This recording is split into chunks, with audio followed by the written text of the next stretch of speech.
filmeket mindig a nagy színészekhez vagy rendezőkhöz kötjük. De mi a helyzet azokkal, akik mondjuk a filmek látványvilágán dolgoznak éjjel-nappal? Brian Muirt maximum hardcore fanok ismerhetik, pedig a filmes szakmában egy világhírű szobrász, aki a filmtörténelem legnagyobb franchise-jain dolgozott a Star Wars-tól kezdve a Harry Potteren át a James Bond filmekig. 16 évesen került be a filmiparba, majd 48 év kemény munka után vonult végleg vissza a mozis kellékkészítéstől. Ebben az interjúban arról mesél, hogy mégis hogyan képzelhetjük el egy filmes szobrász mindennapjait, mik voltak a kedvenc munkái, és hogy ez alatt a 48 év alatt milyen irányba fejlődött a filmes kellékkészítés. Maradj velünk, ha kíváncsi vagy rá! Well, I did work on 70 films in all, but it's now Vader that I'm famous for having sculpted. Although I did that fairly on in my film career, I actually started in the film studios in 1968, and I was the only sculptor apprentice ever in the film industry in England. So I was very, very lucky to get the start that I did at Elstree Film Studios. After I finished my apprenticeship, I went outside of the industry for 3 years, and I did prestigious work all over London. I had work unveiled by the Queen of England when I was 20. So I was very young to have that sort of responsibility to do that sort of work. That's and then amazing. I had work unveiled by the Queen's mother. And then I had a phone call, would I go back to Elstree? And they had a science fiction film there by the name of Star Wars. And they said that there's some strange characters to be sculpted. So I jumped at the chance of going back into the film industry. And yeah, I mean, Darth Vader was one of the jobs I did there. I also did the Stormtrooper armour.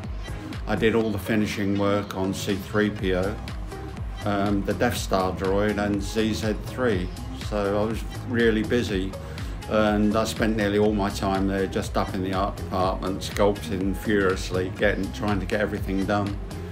Because the first one was quite a low budget film, and I was the only sculptor. There was Liz Moore initially with me. She did the original sculpt for C-3PO, and then she left the film. And did you have the chance to work closely with the big names in the universe, in the Star Wars universe, like George Lucas, and the other famous actors that is associated with Star Wars? Well, I didn't actually meet the actors at the time, but I've met them all since doing conventions. But I met George Lucas. He came up a few times to see the work that I was doing, because they were main characters, so he wanted to see what they were like. And lucky for me, he liked what I did, and there was only one go at doing everything. I didn't do concept pieces at all. I just had one go at doing it, and that was it. So we can imagine in a way that he didn't really instructed you how to do it, but basically he had this universe and you had the artistic freedom. I had the artistic freedom, but he had the final say. What has changed between that you joined to the film industry to doing this sculpturing, and now, for example, how different now these kind of... Very much so, whereas it was everything's practical and done with special effects and everything. Now you've got CGI, which means that it's all shots, the actors can be shot against blue screen or green screen, and stuff added afterwards. I mean, which is great, but it has to be used at the right time.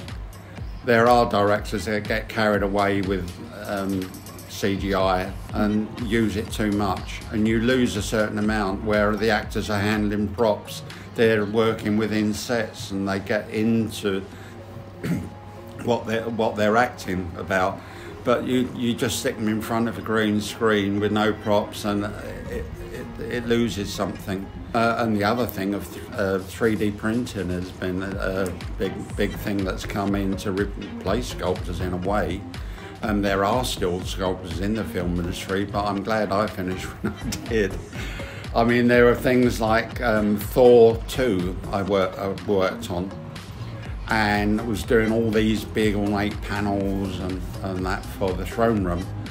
and they thought they'd get a 3D printer, a guy who had a 3D printer, to print this panel and get me to sculpt it and see which was the cheapest. So I sculpted it and I did it in 4 days. So what I did turned out to be much cheaper than the 3D printer. Really? And the designer wanted everything aged, so I could age the clay down really nicely and evenly, and he loved what I did. And then the last thing was they found out that the panel was 1/8 of an inch too quick. So very quickly in the clay I could just scribe a 1/16 of an inch off each side and changed it. But with the 3D printer you can't do that. You've got to then redo it into the computer before you can recast it. You also mentioned that this work actually meant that you needed to work from the morning to the evening, tiring work, let's say it like that, because you needed to do it all the time. Yeah, and yeah. You had also many I mean, on films. Star Wars, I worked for 76 days without a day off. 76. 76 days. So at the end of that, I felt extremely tired. I was ready to finish on Star Wars. But it was only, I did one little film after that for 3 weeks, a film called The Eagles Landed, a war film. And I sculpted some figures for inside of a church and some Gothic work. And it was after that I came out to Hungary on Princeton Pauper more or less straight away. Okay. So. But you also worked other famous films like Indiana Jones, Tomb Raider, Harry Potter. Among these, let's say, global but blockbusters, because they were really big hits in the cinemas, which one was your most favorite work?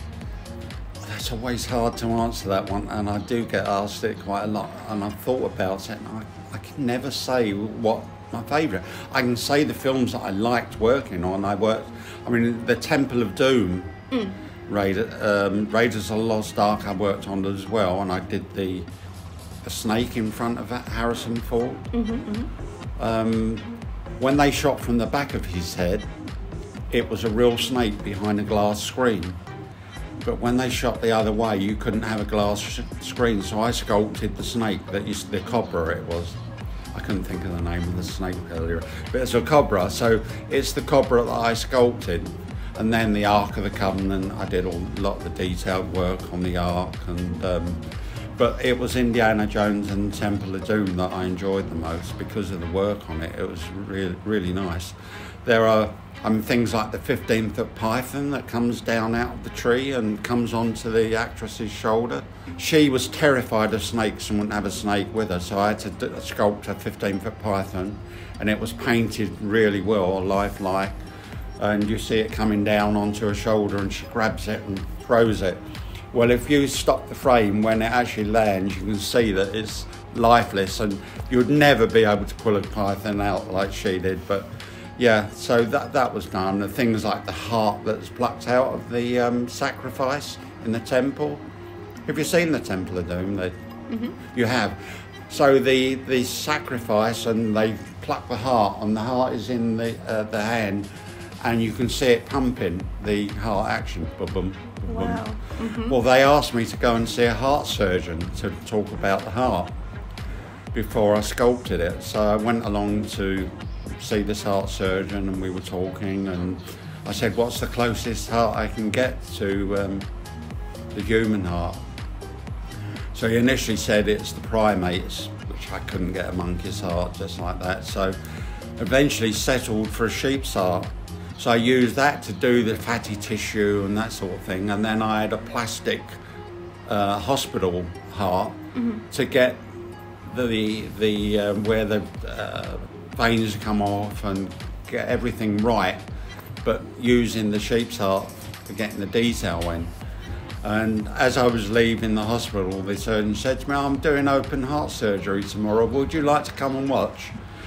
It didn't take me long to say no thanks, thank you, but no thanks. And if you need to call out one film or franchise, or it's up to you really, which one would you make that you make the most proud of, that you could take part in making it happen? I would probably think the Bond movies, because I did work on 10 and they're so varied, the work that you get on them. Having said that, I like working on Harry Potter and Indiana Jones, and Alien was good, and lots of other pictures. There was one film that I hated working on. Really? Yeah, hated. You can say that.